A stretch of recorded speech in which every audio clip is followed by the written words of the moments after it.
نعمل حمام وازاي يطلع معانا مفلفل الحشوة بتاعته ومش ما يفرقعش مننا في الشوربة. تعالوا نشوف الطريقة والمقادير. معايا هنا في نص كيلو فريك ويكون نوع حلو، ومعايا الحمام منضفاه ونقعاه بالشكل ده، ومعايا الكبد بتاعته والقوانص. هنا نشوف هنعمل فيهم ايه على النار. معايا طاسة على النار احط فيها زيت ومعلقة سمنة،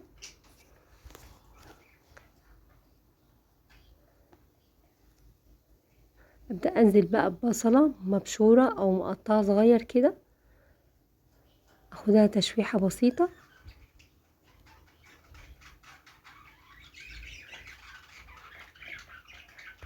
اقلبها تقليبه كده،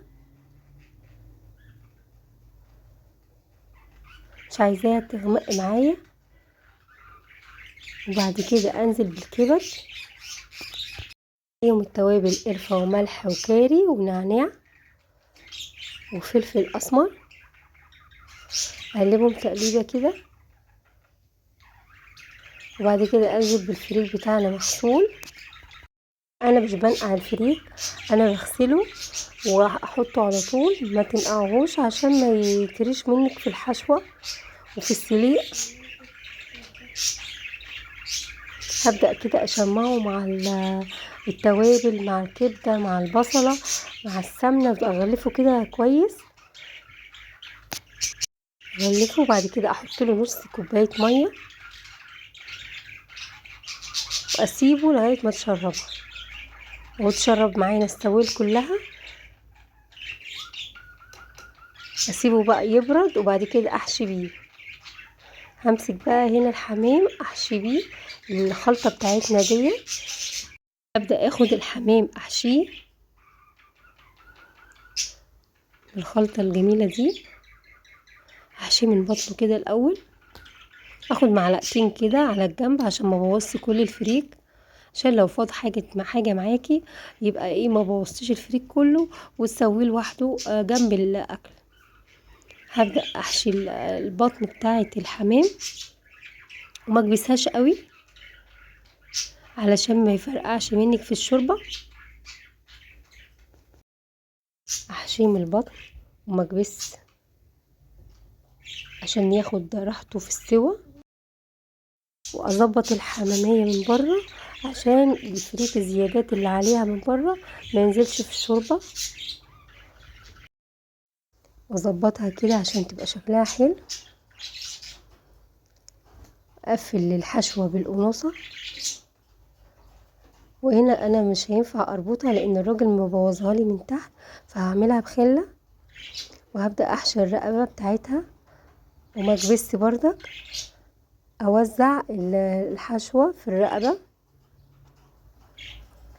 عشان الحاجة بتزيد في السوا بالمنظر ده. هكمل انا الحماية التانية بنفس الطريقة، هحشيها من البطن واقفل بالقناصة واربط الرجول بتاعتها، كتفها كده بحيث الحشوة ما تخرجش بره، يبقى شكلها حلو. وهحشي الرقبة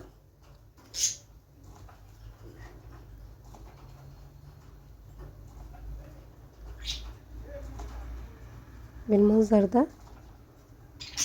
هكمل انا الحمام كله بنفس الطريقة، واحشي الرقبة، اكتف بقى الايه الجناحة لورا كده عشان يبقى شكلها حلو بالمنظر ده. حلة بقى مية تغلي كده، انزل ببصلة وطماطم وجزر وفلفل وحبهان وورق لورا وملح. وبعد كده انزل بالحمام واحدة واحدة كده على ظهره،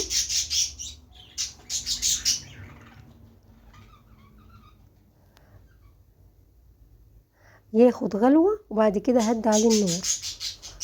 وهنا استوى معايا وبياخد من ساعة الا تلت ساعة الا ربع كده على نار متوسطة. اصفيه من الشوربة بتاعته واسيبه يهدى شوية عشان ابدأ احمره. الشوربة بتاعتنا جميلة اهي. هبدأ بقى في طاسة على النار فيها زيت ومعلقة سمنة وملح. احمر بقى الحمام بتاعنا، انزل بيه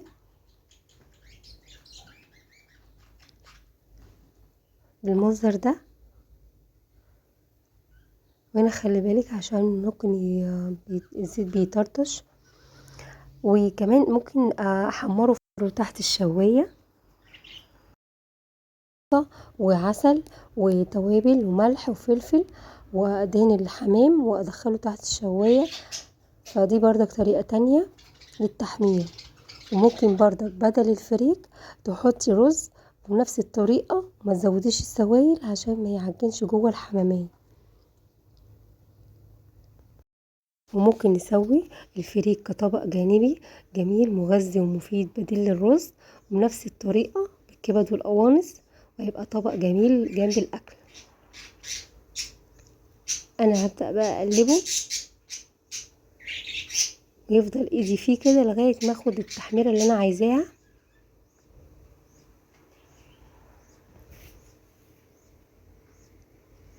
خلاص يعتبر كده خلص معايا، وهبدأ أقدمه.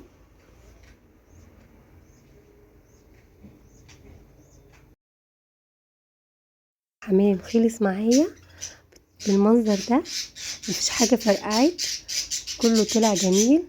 جربيه بالطريقة دي، يا رب الوصفة تكون عجبتك. وبرشة كده وبلمسة خضرة هنغير الطبق، وهيبقى شكله حلو وبصحة وهنا على القلوب.